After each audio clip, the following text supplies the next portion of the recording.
bandiraɓe sehilaɓe yeɓoɓe RMI info.com mi salmini moon kala to mbawɗon hedde aduna koɗo men hannde e nder rimpoisé sen jiiɗi in mbiyatmo numéro 1 du rap mauritanien mo yiyanimo nanimo advice jam hirema jam hirema Youssouf no mbaɗɗa salminama caggal nde équipe nationale qualifiée en 2014 pour la première fois CHAN Leyla Moula yaltini jimol ne wiye Mourabitoun duuɓi 2 pawi e ngol ɗon jimol e clip o waɗi pour la première fois 1 million de vues e nder YouTube caggal ɗum ɗon a yaltini clip ma biyeteɗo ɗoftam maayo ane Salif Tassor lebbi 6 pawi hen waɗi 1 million de vues advice min jiɗno andude holno gurduɗa oɗon succès avant eɗen puɗɗo wiye ko bismillah rahman rahim mi salmini yeɓoɓe foof e fodɓe yebde men ɓe inchallah moni fo ini mun e yettore mun fansuji surtout jetti Allah ne juule Muhammad sallallahu alaihi wasallam kadi jetti jinnaɓe vraiment ko weltare par ce que ko hunde nde gandanɗa ɗum puɗɗoto nde a wawa haalde haala musique taw haalani dusɓe ma guila fuɗɗiratan ha ɗo ko woni fansuji ko yimɓeɓe gandanɗa meeɗa seerde haaɓede nan kaaɓe ha to jareɗen ɗo hande somi dañi des millions de vues donc mbiyatmi vraiment ko mbeɗa wiyaɓe ɓe jarama no fewi kadi ko yimɓe gandanɗa ene gonde advice guila fuɗɗi meeɗa hokkude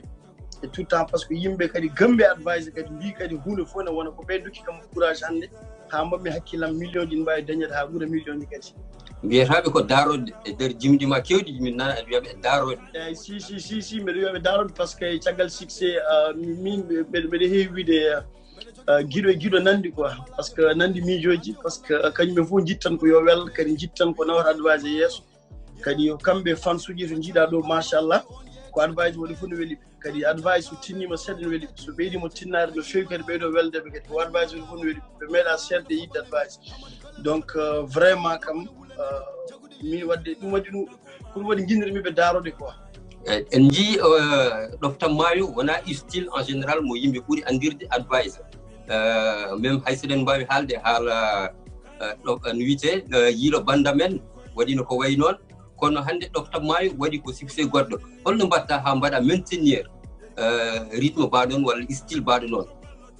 way en fait ko hunde gandanɗa tan hakkillaji men minen il y a ce qu'on appelle la polyvalence jouer hakkillaji men min mbiyata tout le temps min jiiɗi wadde musique gandanɗa min jiiɗi ko wadde musique e nder hen sa wi musique tan en fait hay sinno koye rapport min puɗɗi e nder rapport kadi wawi jibinde kadi istilaji goɗɗi musique e ɗum wonata hande finde ƴetta musique ma kadi mbaɗa kadi wonon koɓe mbiyata ko se moderniser retourner aux sources ko ɗum addi ɗoftama par ce que ɗoftama joni somin mbaɗi en pas taw koye somin mbaɗi en pas côté modernisation min dutto kadi pagore source o ko ɗum waɗi min avec DJ Mansour kadi charat lui kanko waɗata beauty advice kadi garnet kadi nan nder mais DJ Mansour kadi machallah kanko joui ɗoftama mi jooɗino jour goto tan mbeɗa wonno galle ya gonɗo e morceau ne wiye Hamadi Gawlen o jaa ko Mbagne et après mbeɗa jooɗi suba goto tan nani momo hoɗa to nani momo hoɗa ɗo tan garmi mbimomi ko waɗata kono weeli mbeɗa yiiɗi yo sukaɓe deƴƴumi enregistrement téléphone am et après ne ɓe deƴƴile enregistrement set tan extrait goto tokos ƴettumi neldumi DJ Mansour mbimi yo nan ɗum laboratoire ha min ƴeewa holno yarata o nani ɗum ɗon tan garmi keɗimi tawmi DJ Mansour kalima fait voyager quoi en fait no dokkanmum no dokkanmum hoddu ndu yo memtu ɗum seeɗa nde no garmi nde kadi c'était extraordinaire taw mo waɗi hunde goto gandanɗa ene c'était trop nice ɗum waɗi tan après min instrumental waɗa ha gayni après min goni miijade to hommi pour waddude hen ko fof woni hokkude artiste ɓe mbiya ko o ɓe mbiya ko o ga ɓe mbiya to après hakkille men ali Salif Tassor kadi de passage mi salminimo no fewi o ligguey makko yooɗi no fewi e min mbaɗi ɗum e kadi weeli yimɓe machallah en mbawa haalde ɗoftam maayo taw en jettani Salif Tassor o waɗi hen ko weɗɗa en jii golle makko e nder oɗo morceau je rappelle que ɗoftam maayo est un des plus hauts hit ou tube dans l'histoire de la musique Mauritanie. Je vous propose un extrait et on se capte juste après ça. Beɗe jogi jungo dengere mbaɗa malade bombere anti hollam biyeje cuɓulago peeje wiyam yeri maayo yerani deɓele waccani balamaji on yeytama dimbeje tanum jaltaɓe noro walta dindeje hayimi malama guiɗe laamene foɓanemi hamadi golele hoɗanemi salifa labbone wulanemi jagude liɗɗi juuɗanami Dakumayo, Nana Masiela Obara, Billahi Bijabi Kolema, Kale Modini, Inko Yermayo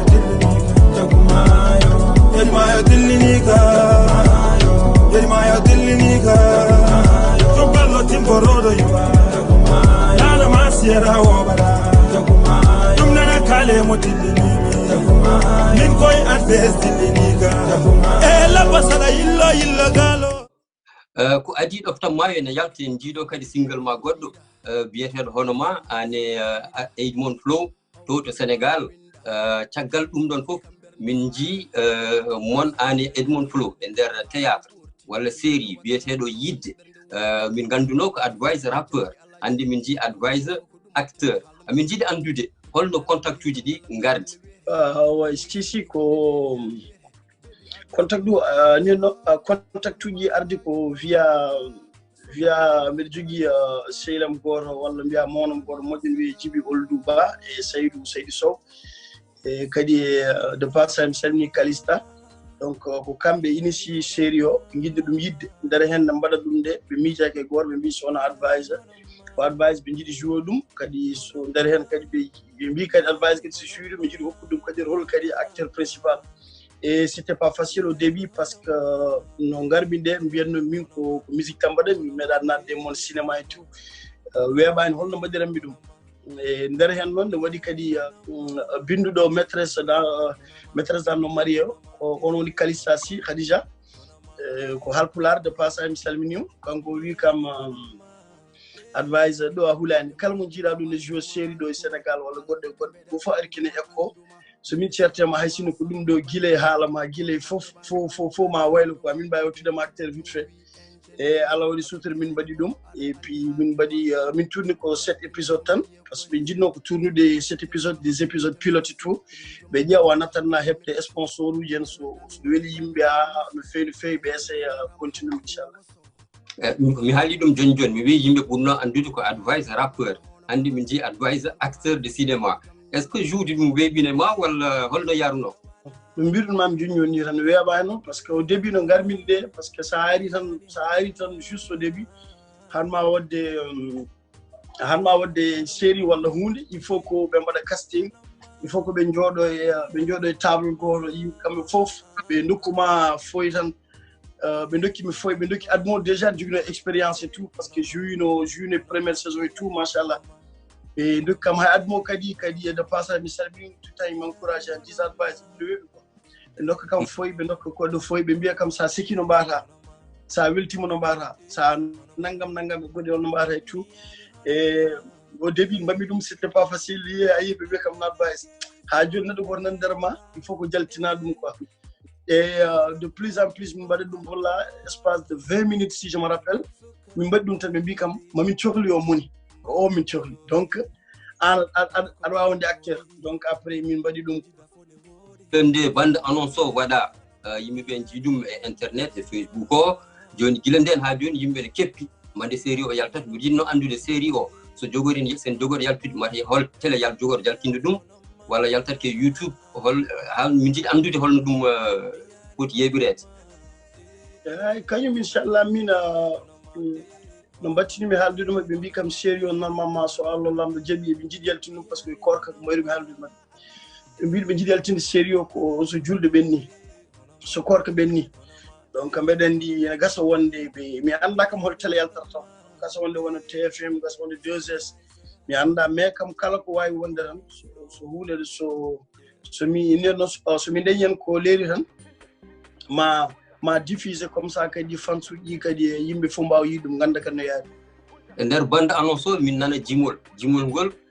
min keptina dande advice e nder bande annonce o mbiɗa yinno andude mate son o ko hono no français ji mbiyata ni bande original e nder film est ce que ko morceau advice pour série o walla holno ɗum yaari ɗo sa alamo mbiya sa ala mbiya ɗiɗɗi fof ko bande annonce kadi ko son kadi pour série o kadi ko kañ ɗiɗi et puis son initial ko pour série o sa heeɗimo son sinno joni sinno tan yimɓe nokkanoma son keɗimo ɗum tan ma gandu série o no waɗi début à la fin ko ɗum waɗi yimɓe ngala son quoi. Donc sérieux pour ma wi sérieux kay donc single o walla musique oɗon morceau o firti ko weɓani hebde joni tant que sérieux o yaltay non joni o wawi yaltude mbeɗa andi son kalno sérieux yalti son no disponible par ce que son en fait ko min e Edmo nomin goniri e série o ne nomin goniri e série o ni nirno kadi yimɓeɓe kamɓe marodiɓe miijonnoki goɗɗum so wona mbaɗi komin nalankoɓe amin mbawi wondude genre collabo goto e kadi ma yaadu hen e après min mbaɗi ɗum kadi après ɓe kutori ɗum e série o min jiiɗo hono ma ko wonno ko type mo yimɓe fof apprécie caggal mum kadi yimɓe jii ɗoftam maayo mbiɗa sikki hannde hay goto haalata haala succès mum walla haala en tout cas succès mo waɗi e nder aduna o kala to en tout cas to halpulaar en ngoni walla kala to Mauritanie naajo woni walla Sénégal naajo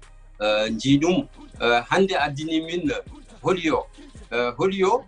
sa heeɗima ɗum ko style reggaeton dancehall te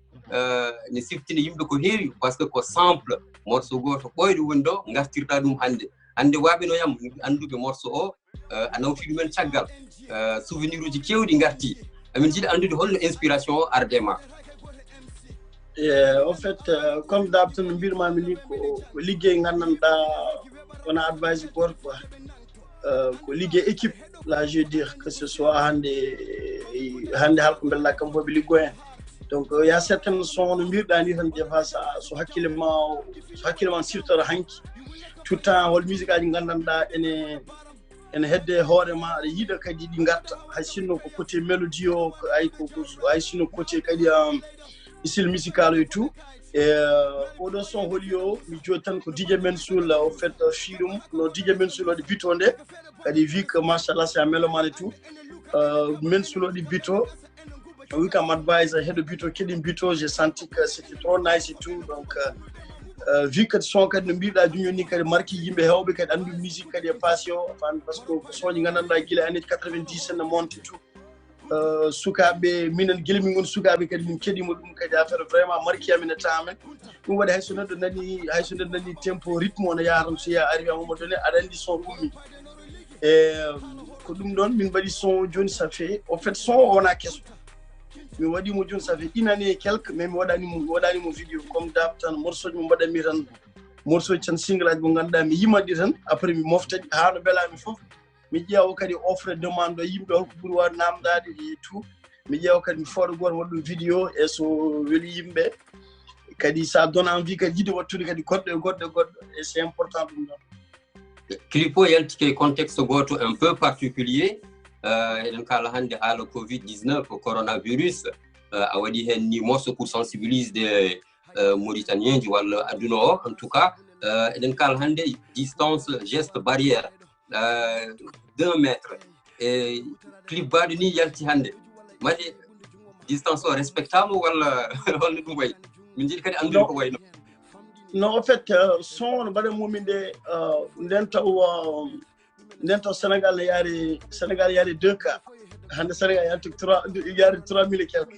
no mami son nde par ce que no garimine mi waɗi vidéo guila e mars avril mai ko joni vidéo jaltinmomi mais au fait tan nomin ligguirto ni en cachette ni ene gasa wonde min pinnaten wiyaɓe je vais sortir temps e ko ɗum ɗon donc mi liggima ɗum guila e mois de mars donc ɗo garanmi ɗo nde Sénégal yaari 2 cas sa ƴeewi hay vidéo no waɗi image uji jammana en nden couvre feu woodani par ce que woodin kam aɗa andi kam ala fof to mbawmi arde wuuro mi holno gardemi wuuro jananko wiyo mbiɗa waɗa after party jamma wawa wonde donc c'était pas sévère donc min mbaɗi vidéo a waɗi hedde 3 semaines mum tan couvre feu ji fuɗɗi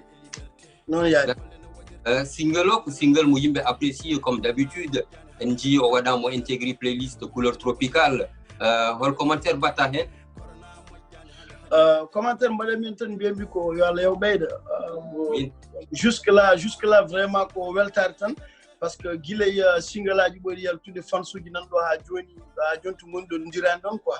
non kaɓe jamma e ñalawma par ce que ko advise waɗata kono weliɓe par ce que ɓe paami min kadi tout temps e hoorem mbiyami tan ko en fait musique o yonti kadi han kadi yalta quoi natti wonde wona murtan tan jiwona mettu arrivé à un moment donné donc fansuji éparpillema par ce que so wima han kadi fansuji han kadi éparpillema hande ha affaire o ɓuuri ɗo par ce que e concert am sisa sen ƴewmi murtannaɓe aɗa holaɓe murtannaɓe déplacé ɓe ngari concert o mbeɗa wawi limdeɓe murtannaɓe so heewi ɓe mbeɗen ɓe ɓurtata 100 e minen concert o nawe so min ƴeewi salo e tout plus de 2500 et quelques personnes donc ɗum waɗi mbimami holto jettoɗo arrivé à un moment donné ko c'est à dire ko wuro ngo hokkuma doole ɗe cari e so sarima kadi hande donc famille o ɓeyɗo mawnude yiɗɓe ɓe tout daroɗe ɗe et ça te donne une force kadi de plus ça te motive hunde chaque jour ne wima kadi aɗa foti avancé en pas de plus sa waɗi no hunde kadi aɗa foti kadi yejjide ɗum kadi ɓenna yesso non tan inchallah. Je rappelle que CICES est notre premier événement au Sénégal, événement qui a réussi comme d'habitude. Alhamdulillah, min jettuma hen, min félicituma hen. Album ma batini de yaltudu wiyete ko Inawana. L'album est sorti en 2017. Gilenden ha joni yimɓe ne pada album kesso. Holto ɗum holto jareɗa e album ma goɗɗo? Oui, ça va. Album no paami tan ko jimbi dendina tan pino gonta album donc des fois aɗa felli tan mbiya ko mbaɗa album des fois aɗa waɗa hedde 15 single pina tan kañum fof rattrapaɗi mbaɗaɗi mbiyaɗi koye album mais oɗo instant to yimɓe jatti hande côté industrie musique ɗo single aji ɓuuri wawde yeyde album aji mi anda taw heeɗiɓe kamɓe anduɓe no paami quoi par ce que les single là ça vend plus hande album aji aɗa yeeyi ɗum e tout mais c'est à dire ene tardina liggey ma seeɗa ko hunde ganduɗa ne weeli jaakoye fami jaakoye carrière ma ene ɓeyda ene boosta carrière ma e tout mais hande single aji kañum ɓuuri wawde yeyde c'est très important mais ha joni kadi no mami feere ha liggimi kadi album aji ɓennude ni ko noon kadi inchallah Allah wawi waɗa suturu kadi hami liggo kadi album aji garoɗo so Allah jaɓi inchallah min jii single aji ma battiniɗe hono ma ɗoftan maayo e holiyo hande est ce que album jogorɗo aroyde o si wat ko oɗon direction musicale walla direction musicale kesso advice ƴeftat? non en fait no gom wiɗni tan mbimi advice min to musique e côté musique am tout temps jiɗami ko wadde ko meeɗa wadde donc ko ɗum noon waɗata ko mbeɗa jiiɓe min e hooram mbeɗa jiiɓe ko jiɗami wadde ko mi ronkat fam sahaji so mi wimi mi ronkat famde par ce que mi yiɗat ɗum mi wiya wona ɗum elle ko ɗum ɓuuri mi yidde elle wona ɗum elle ko ɗum ɓuuri mi yidde elle wona ɗum ko noon ɗum waɗi tout temps jittomi ko à la recherche taw ko hunde ganduɗa ko perfection et tout ɗum waɗi tout temps jiɗami ko wadde hunde goto taw ko high level et c'est très important aussi par ce que musique kadi tolnima ɗon saɗa waɗa ɗum saɗa yeeya anino saɗa yeeya ko gowɗa yeeya tan tout temps yimɓe ma avant yimɓe ma men no pini taw coodani il faut tout temps essayer kadi sinkude ɗum kadi mbaɗa ka meeɗa wadde ha hunde kadi ɓeyɗo yodde ɓeyɗo fewde par ce que sa ƴeewi hande exemple morceau ji men guiltumi gummi ha joni que ce soit DJ men sur le fil de bituji ni chaque jour so fini ti sens que machallah min gon koye avancé e monde goɗɗo taw koye côté musical quoi donc ɗum ɗon kadi ene pousse min yiɗde wadde musique goto gandanɗa min meeɗa wadde et c'est très important. aɗa fadano hikka ko wayno Europe Zénith de Baba Maal hawre Covid-19 waɗi men ni en Allah hoddirani ko Allah waɗi fof yahata ko ɓural e men donc on espère que prochainement min ji advice nder Europe en tout cas diaspora o nan fadma fulɓe mbi lawol haɗani gotol kannen ɗo yewtere nde ha gongol inchallah so Allah jaɓi yimɓe mbatta ɗum advice mi salminimo mbeɗen wima ya jokku golle yo Allah sellin doole ko jiiloɗa e musique ko yo Allah rokke ɗum. amin mi weltima no fewi Youssouf, ça a été un plaisir mi weltima no fewi émission moon o RMI o fof on calminama mi salmini moni fof mi wawi limtude mi jira indeji onon fof on jarama e mbiɗa yiya kadi golle mon ne jooɗo kala ko advice en mbaɗi ɗum partage et c'est très important vraiment yo Allah yoɓ moƴƴere kadi mi salmini daroɗe fof yeɓoɓe émission ɓe fof kono ɓe fof on calminama yo jaam Allah wonemo. à moi, je vous donne rendez-vous très prochainement dans une foisée, toujours sur eriminfo.com. On se quitte avec le tout dernier clip de Advisor, qui est une tuerie qui s'appelle Rolio, qui est disponible sur YouTube. La version MP3 également est disponible sur toutes les plateformes de téléchargement. Quant à moi, comme je l'ai dit, à bientôt sur eriminfo.com. Rolio, Rolio, oh jahone tira, dilin legal, yimbe fonjibo. Rolio, Rolio, Rolio, Rolio, tomo joma ko jeje yimbe jili ma peje nan pero e kaje. O gal so halle gongo ma welmi. Mo warmi, ruti kala welmi. Mo warmi. Omo jogi hobe ngala, tamo seni mo jala. Noko woli jaw, omo jari $1 million. O peje sad mala, bari no Coca-Cola. Presentam jinabe ma jomo be jaka kola. Bari nangin chia tami wanta umbrella. Kalna hala heavy don't go take you doka fola. Hando wole jaw jango kadu buba. Sao pia udre sao pia duba. Kalti join down pum fire hoop. Gire me kala jam goli kunene muba. Gile warben jima nan tan guba. Gire chengi moyma ko nan tan buba. Rolio, Rolio, Rolio, oh jahone tira, dilin legal, yimbe fonjibo. Okal, Rolio, Rolio, Rolio, Rolio, tomo joma ko jeje yimbe jili ma peje nan pero e kaje. Okal so halle gongo ma welmi.